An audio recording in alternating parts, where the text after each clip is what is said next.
When Sarah Miller, 29, kissed Ethan goodbye that rainy Tuesday morning, she never imagined her secret would unravel so fast or so brutally. Their house was small but tidy, tucked in a quiet Ohio suburb where the loudest gossip usually came from the corner store. They'd been married 5 years, built a life out of mismatched furniture, and whispered promises to try again when things got hard. But secrets have a smell, a faint, sour trace that lingers even after the lie is buried. Ethan, 32, had always trusted too easily. He worked double shifts at the auto shop, always texting her, "I'll be late, but I love you," while grease stained his hands black. He wanted kids. She wanted adventure. Sarah found adventure in the shape of someone else, a man who made her feel seen, wanted, reckless. She thought she'd hidden it well, new lingerie tucked in the back of her dresser, hotel receipts buried in her purse. But Ethan wasn't blind. He saw the late nights, the hushed phone calls, the guilt she mistook for subtlety. He knew before she ever said a word. And so he waited, quietly, patiently.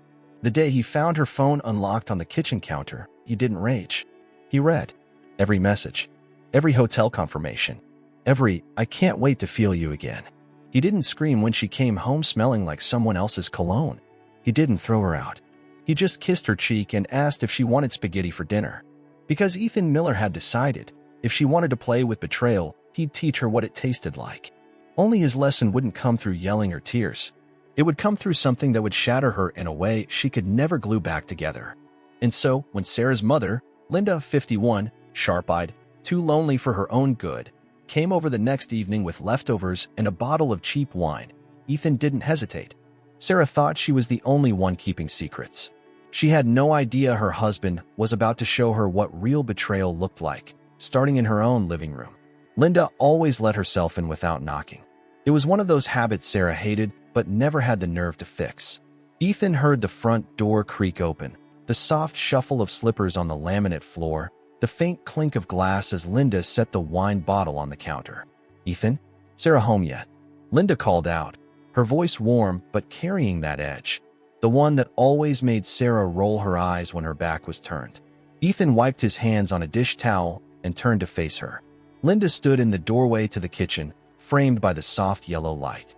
51 but still striking, hair pinned up, a touch too much makeup that made her look like she was still trying to be the young mother everyone once envied. "She's working late," Ethan said, voice calm. "But I'm here." Linda smiled, that polite smile she saved for awkward moments. "Figured I'd drop off some lasagna. You boys probably eat garbage when she's gone." Ethan almost laughed at boys. If only she knew. They sat at the small kitchen table, the one with the wobbly leg Ethan always promised to fix. Linda poured 2 glasses of wine, her hands brushing too close to his as she handed him one. It was innocent enough. Or maybe it wasn't. They talked about nothing at first. Weather, work, Linda's lonely house since her second husband left. She laughed too loud at Ethan's half-hearted jokes. She leaned in too close when she asked if he was okay. Her eyes lingered where they shouldn't. Not for a mother-in-law. Not for a man she should see as her daughter's rock. Ethan realized then how easy it could be.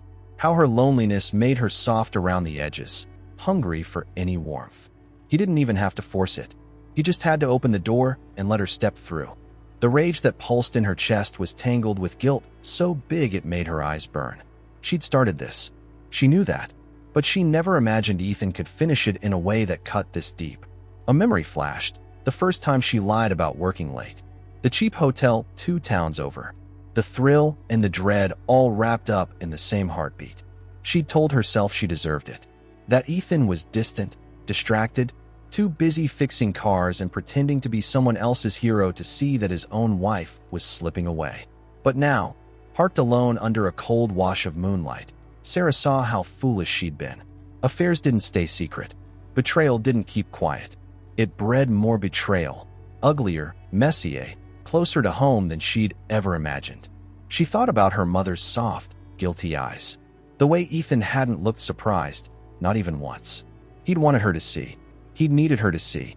Sarah pressed her forehead against the steering wheel, breathing in the stale air of her car.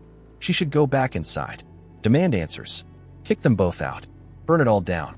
But instead, she sat there, silent, staring at the house she used to call home, wondering if there was anything left to save.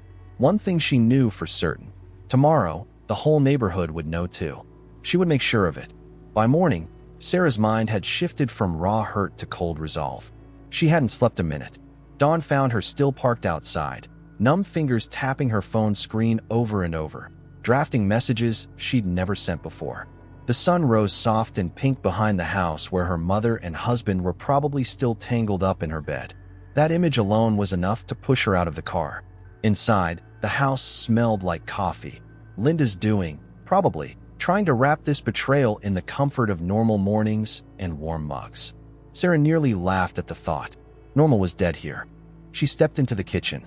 Linda stood by the counter in her old bathrobe, pouring coffee into two mismatched mugs. Ethan sat at the table, arms crossed, head down, like a teenager waiting to be scolded. For a moment, they all just stared at each other. A broken family portrait no one would ever frame. Sarah's voice was calm when she spoke. Too calm. I sent Dad an email. Linda's hand jerked, sloshing coffee onto the counter. What? I told him what you did. Sarah's tone didn't waver.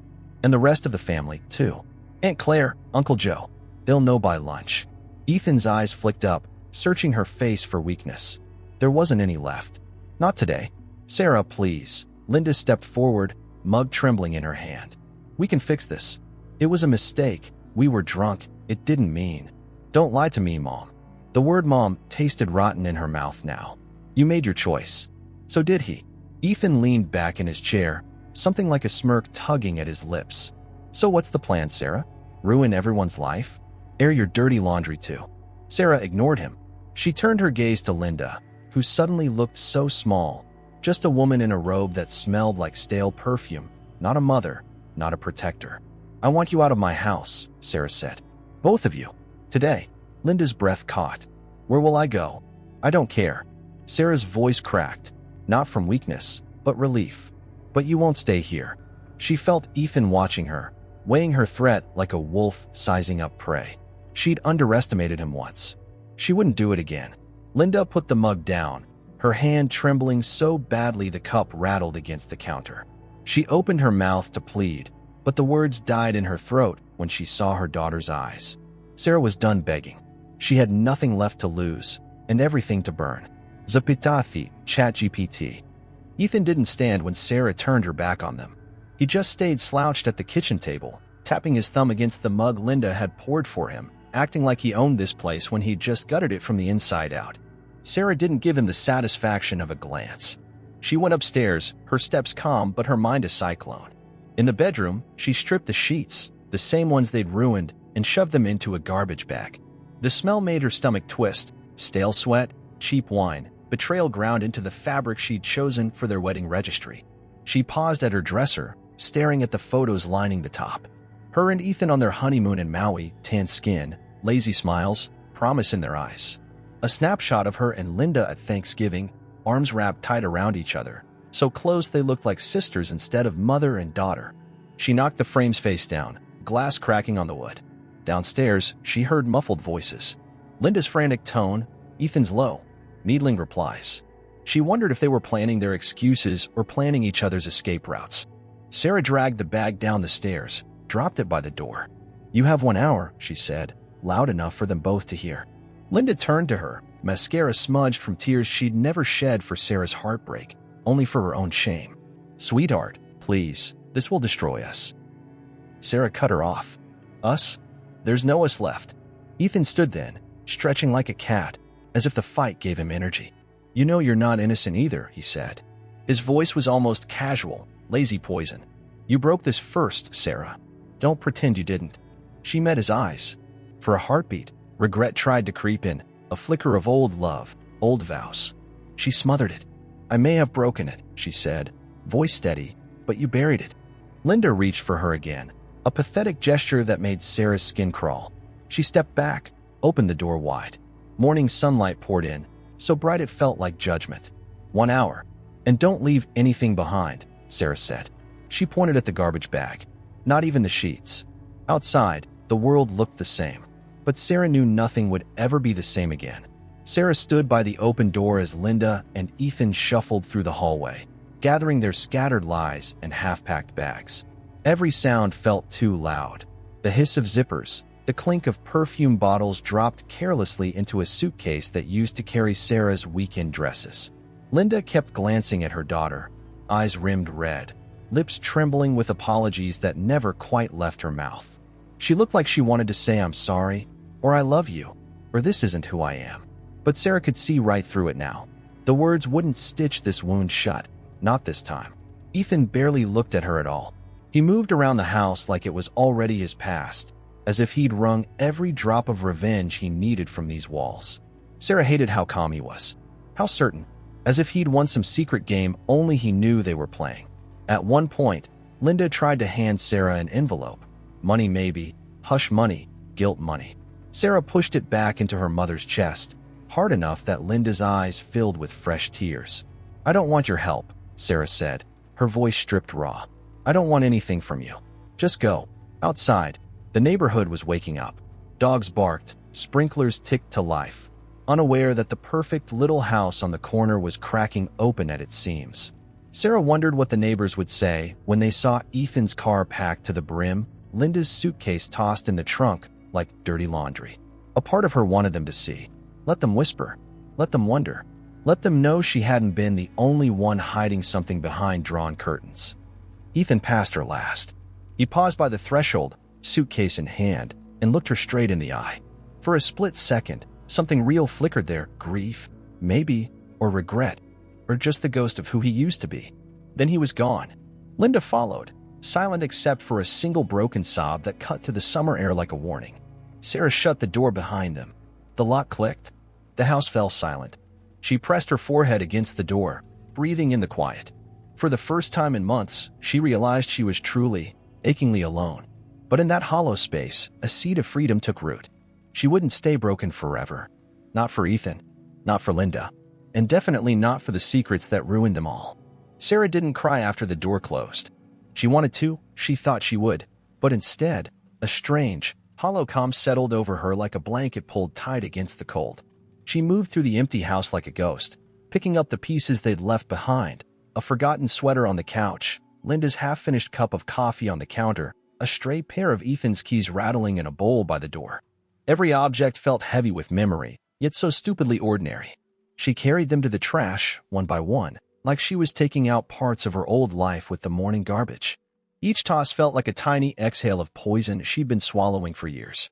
In the living room, she sank onto the sofa, knees pulled tight to her chest. Sunlight filtered through the curtains, soft and forgiving.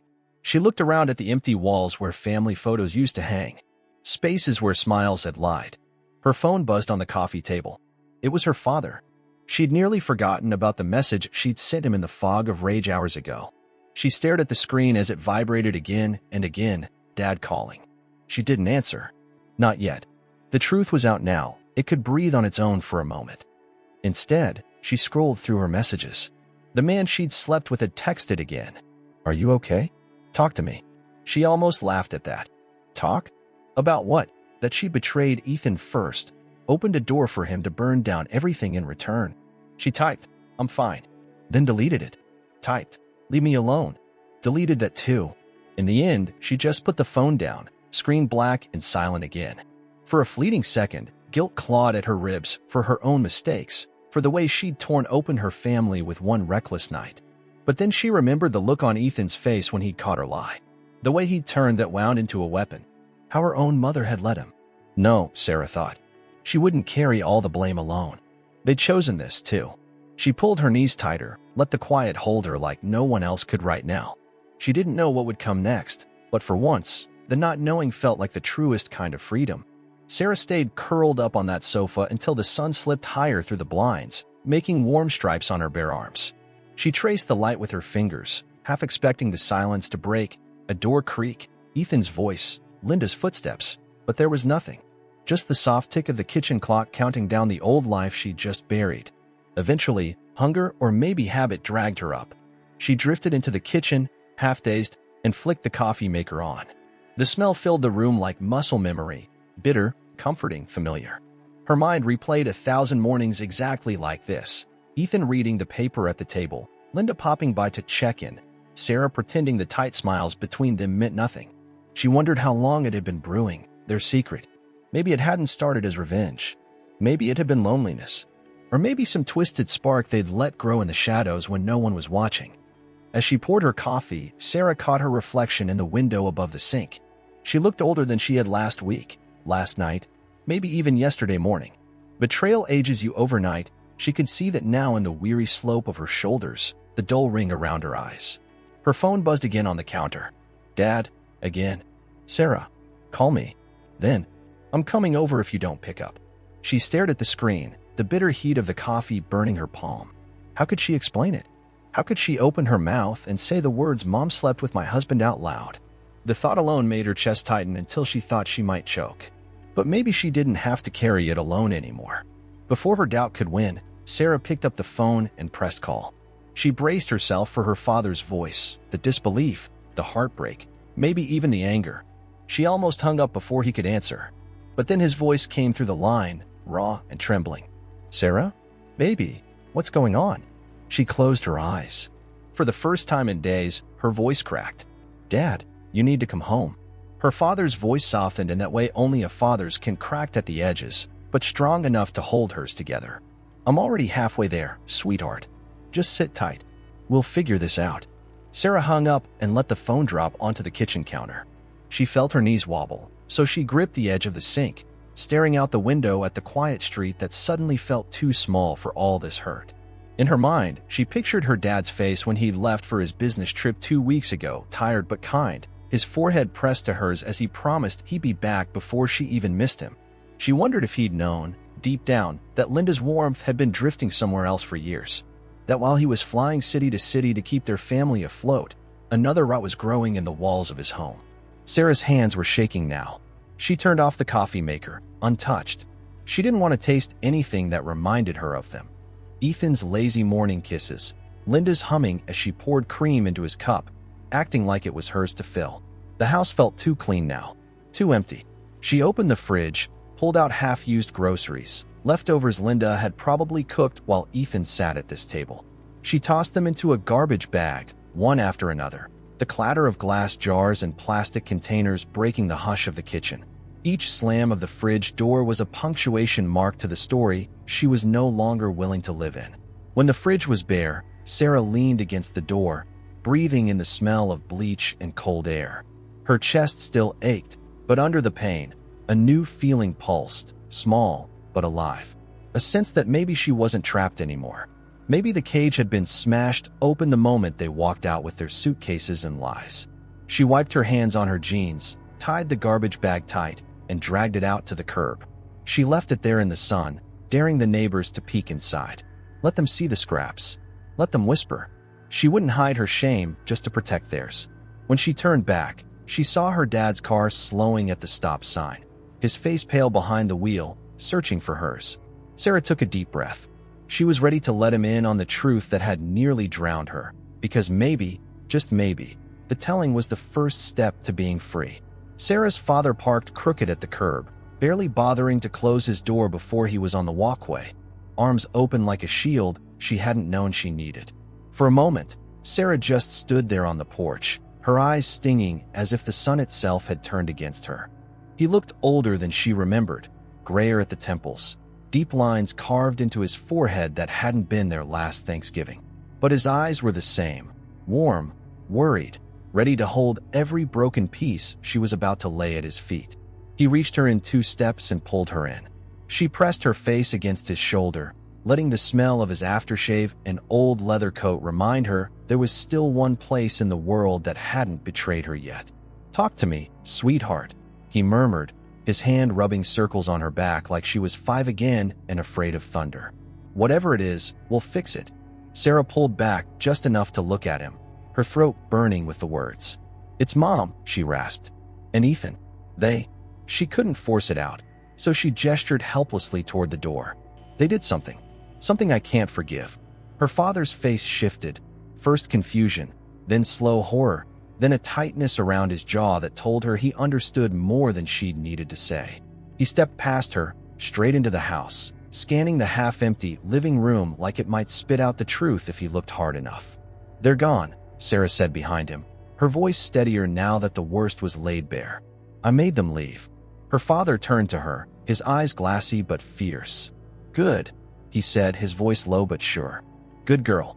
He sank into the couch, head in his hands. For a while, neither of them spoke, just the creak of the old ceiling fan above them, blades slicing the thick silence. Then he looked up at her, voice rough. Tell me everything, Sarah. From the start. No more secrets. So she did. She sank onto the floor at his feet, her back against the coffee table, and she let the whole rotten story spill out. Her mistakes, their betrayal, the cold confession that still echoed in her walls. By the time she was done, her father's eyes weren't glassy anymore. They were sharp, alive with a rage that felt like hers, but older, stronger. He reached for her hand and squeezed. They don't get to break you, kiddo. Not now, not ever.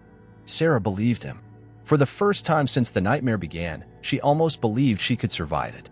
They sat there for a long while, father and daughter in the ruins of a living room that suddenly felt more like a crime scene than a home. Outside, life went on as if nothing inside these walls had shattered. A neighbor mowed his lawn. Someone walked a dog past the driveway. The world was rude that way, spinning forward whether your heart was whole or not. Sarah's father, Mark, finally stood up, his knees popping in protest. He was 61, a mechanic his whole life, but his shoulders still looked broad enough to carry her pain if she needed him to. Where are they now? He asked, voice level. Sarah swallowed. I don't know. A motel, maybe. They didn't say. I didn't ask. Mark's mouth twisted. He walked to the kitchen and flicked on the light as if needing something normal to hold on to. He pulled 2 mugs from the cupboard, poured them both water, then pushed one into her hands like it was medicine. I should have seen it, he said after a moment, staring out the window over the sink. Your mother, she always had secrets. I thought she'd outgrown them. He laughed, but there was no humor in it, just a rough bitterness that made Sarah ache for him more than for herself. She took a sip, the water cold and tasteless. This isn't your fault, Dad. He turned to her, eyes shining with an anger that wasn't directed at her, but at the invisible shape of the woman who used to sleep beside him. It feels like it is, he said. I left too much space. I thought if I worked enough hours, I'd keep you both safe. I didn't know she needed more than what I had left to give. Sarah's chest squeezed tight. She reached across the counter, caught his wrist. She chose this. Ethan chose this. Not you. Mark nodded slowly, as if letting the truth settle somewhere deep in his ribs. Then he exhaled and squared his shoulders. All right, he said, voice firmer now. No more shame. No more hiding. We face it head on. Sarah managed the smallest smile. What does that even look like? Her father cracked a grin that looked like her own in the mirror. First, we eat. Then, we figure out exactly how we make them wish they'd never walked out that door. It wasn't revenge that warmed her then. It was hope. A fierce, steady thing that tasted like freedom for the first time. Mark rummaged through the fridge, but Sarah had already gutted it earlier, tossing out every memory she couldn't bear to swallow. He opened drawers, checked cabinets, then looked back at her with a huff of dry laughter. Well, he said, arms spread, guess you really did purge the place. Sarah leaned against the counter, arms crossed over her chest. Didn't feel right keeping leftovers they probably cooked together while I was at work. He nodded, approving. Good. We'll start fresh. How about takeout? The question felt oddly gentle, like an anchor thrown into the chaos. Sarah shrugged, a small smile pulling at her lips. Pizza. Mark's eyes crinkled. Pizza's perfect. Extra pepperoni. None of that fancy vegetable nonsense your mother always forced on me. He pulled out his phone and dialed. Sarah watched him from the doorway, the slope of his shoulders, the gray at his temples, the way he moved around this broken kitchen like he was reclaiming it piece by piece. When he hung up, he turned to her, voice suddenly softer. You know, when I first met your mom, she was this wildfire. Beautiful. Unpredictable. I thought that was the spark that would keep us alive forever. He sighed. Turns out wildfires just burn everything in their path. Sarah didn't say anything. She just stepped forward and wrapped her arms around him again. He smelled like motor oil and aftershave and some stubborn hope that hadn't died yet, no matter what secrets his wife had buried behind his back. Thank you for coming, Dad, she whispered. He hugged her tighter, his chin resting on top of her head. Always, baby girl. Always. The doorbell rang. Pizza. Hot, greasy, normal. Mark paid, tipped too much, then set the box down between them on the coffee table. They ate cross-legged on the floor, dipping crusts in tiny tubs of garlic sauce, talking about anything but Ethan or Linda. Halfway through her second slice, Sarah laughed, not because anything was funny, but because the sound felt good, like proof that her own voice could survive this wreckage. And when Mark clinked his beer bottle against her soda can, he said, to starting over, to burning bridges so bright they light the road ahead. For the first time in weeks, Sarah didn't flinch at the flame. The pizza was gone before they realized how hungry they'd been, crumbs scattered across an old magazine, sauce stains on Sarah's sleeves. For a while, father and daughter just sat there, leaning against the same sofa where Ethan had once whispered secrets he'd never meant to keep. But now, that couch belonged to them, a silent witness turned harmless by the simple act of surviving it. Mark leaned back, patting his stomach with an exaggerated groan. You know, kiddo, your old man's too stubborn to let a mess like this be the last chapter. We'll write something better. Something they can't touch. Sarah looked over at him, eyes rimmed red but a spark catching light behind them. What does better even look like, Dad? He scratched his jaw, thoughtful. Better means no more pretending. No more bending yourself to fit someone else's idea of love. If you want to cry, you cry. If you want to scream, you scream. She snorted, wiping her nose on her sleeve. What about Mom and Ethan? You really think they'll just disappear? Mark's smile turned sharp. They'll try to come back when their fantasy burns out. People like that always do. But they won't find the same door waiting. Sarah turned that over in her mind, imagining Ethan showing up here months from now, all apologies and hollow words. She pictured her mother's voice on the phone, begging for forgiveness that tasted like poison. And she saw herself, standing in this same living room, saying no without flinching. For the first time, she believed she could do it. Tomorrow, Mark said, pushing himself up with a groan, we'll change the locks. Maybe repaint the walls. You pick the color. Sarah laughed, really laughed this time. I always hated that beige. Mom said it made the place look bigger. Yeah, well, you don't need more space for secrets anymore, Mark said, tapping her chin lightly. You need space for you. Sarah hugged her knees to her chest, letting the warmth of that promise settle deep in her bones. For the first time in forever, the house didn't feel haunted. It felt like possibility, like she could claim every inch of it again, scrub her ghosts from the corners.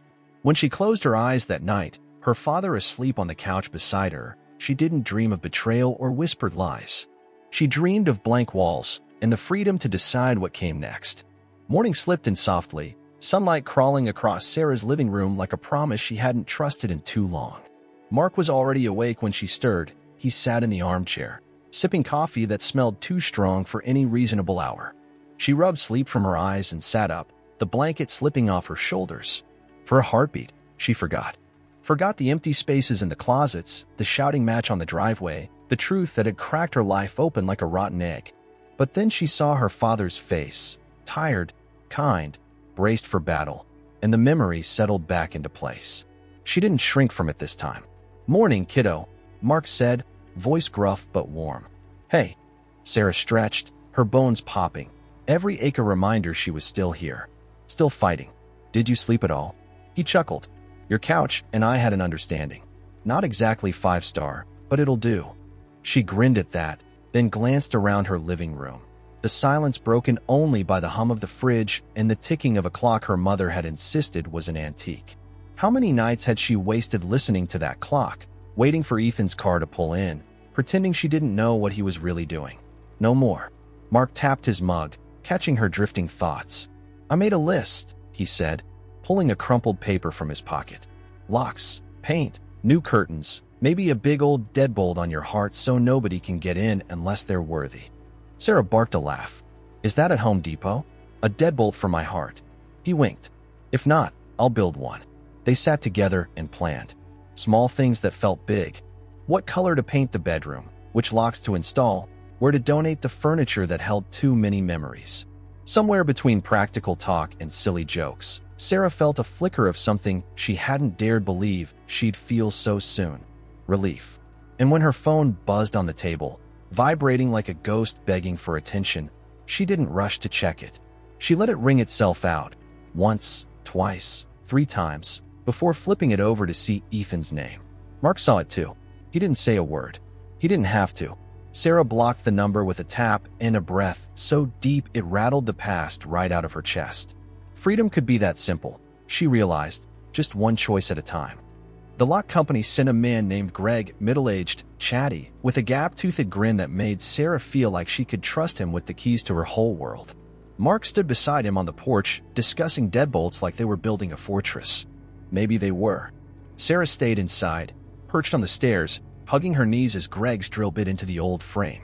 Each metallic whine felt like a nail in the coffin of the life she'd left behind. Good riddance. Ma'am, Greg called through the open door. Could you come try this? Make sure it feels right? Sarah stepped out into the July sun, warm and forgiving on her shoulders. She turned the new key in the fresh lock, smooth, sturdy, final. It's perfect, she said, her voice surprising her with how strong it sounded. Mark clapped a hand on Greg's back, slipping him a tip Sarah suspected was too generous. You just saved my daughter's peace of mind, he said. Worth every penny. When Greg's van pulled away, Mark and Sarah stood in the doorway a moment, the new lock gleaming between them. You ready? Mark asked. Sarah nodded. Yeah, let's finish. Inside, they gathered the last of the ghosts, Linda's forgotten scarves, Ethan's mug on the counter, a photo frame Sarah hadn't had the stomach to smash yet. They packed it all in a cardboard box marked past in thick black marker. When it was done, Mark hauled it to the curb without ceremony. The sun dipped lower, painting the walls gold where beige used to feel like a lie. Sarah dipped a roller in fresh paint, soft sage green, a color she'd always loved but never chosen because it hadn't matched her mother's taste. Mark watched her swipe the first stroke across the wall. Look at you, he said, grinning. Making this place yours. Sarah looked over her shoulder, a drop of paint on her cheek. Ours, she corrected. He chuckled, grabbing the other roller. Ours, then. They painted until the stars came out, until the old walls disappeared under the promise of something new. When they finally sat on the tarp-covered floor, covered in flecks of green, Sarah leaned her head on her father's shoulder. Outside, the night was quiet. No secrets. No more pretending. Inside, there was only the hush of two people learning how to begin again, and the steady thrum of their hearts, wide open, unlocked at last. The end. If you want more raw, untold stories like this, don't forget to subscribe and turn on notifications.